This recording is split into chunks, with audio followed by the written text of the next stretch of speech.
എടാ നീ എത്ര രൂപയ്ക്കാടി നെറ്റ് റീചാർജ് ചെയ്യുന്നത്? ഞാൻ 199 രൂപയ്ക്കാടി. എത്ര GB കിട്ടും? 1 GB.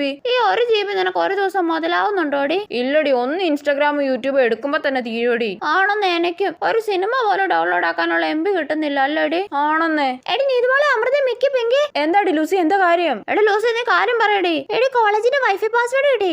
സത്യമാണോടി? എടി എന്നാ പറഞ്ഞു ആടി. എടി പ്രിൻസിപ്പളിന്റെ പേര് തന്നെ, സോമശേഖരൻ പിള്ള 123. ഓ, ഇനി ആ പേര് കഷ്ടപ്പെട്ട് അടിക്കണമല്ലോ. എടി പാസ്വേഡ് മാറ്റുന്നതിന് മുന്നേ വേഗം ഡൗൺലോഡ് ചെയ്യാനുള്ള ഒക്കെ ഡൗൺലോഡ് ചെയ്താ കേട്ടോ. പിന്നെ എടി അമൃത, നീ ഇപ്പൊ ഇറങ്ങി എല്ലാ മലയാള സിനിമയും ഡൗൺലോഡ് ചെയ്യടി. എടി നീ എന്നാ കുറച്ച് തമിഴ് സിനിമയൊക്കെ ഡൗൺലോഡ് ചെയ്യടി. എടി എനിക്ക് ബിഗ് ബോസിലെ എപ്പിസോഡൊക്കെ ഡൗൺലോഡ് ചെയ്യാനുണ്ടടി. എടി എനിക്ക് കുറെ കൊറിയൻ ഡ്രാമ ഡൗൺലോഡ് ആക്കാനുണ്ടടി. എടി എന്തേലും ഒക്കെ വേഗം ഡൗൺലോഡ് ചെയ്യടി, അങ്ങനെ ഇപ്പൊ പാസ്വേഡ് മാറ്റും. എടി പെങ്കി നീ കൊറിയൻ ഡ്രാമ ഡൗൺലോഡ് ആക്കടി. ഇല്ല, ഞാൻ സ്റ്റഡി മെറ്റീരിയൽസ് ഡൗൺലോഡ് ചെയ്യുക. ഓ, ഇങ്ങനെ ഒരു പഠിപ്പിഭ്രാന്തി. എടി കട്ട സ്പീഡാടി, റോക്കറ്റ് പോലെ ഡൗൺലോഡ് ആവുന്നേ. ഷോ, ഞാൻ എന്തൊക്കെ ഡൗൺലോഡ് ചെയ്യണോ എന്തോ കൺഫ്യൂഷൻ ആയല്ലോ. ഇത് ഒരുമാതിരി CID മൂസയിലെ ബിന്ദു പണിക്കറിന്റെ അവസ്ഥയാണല്ലോ ദൈവമേ.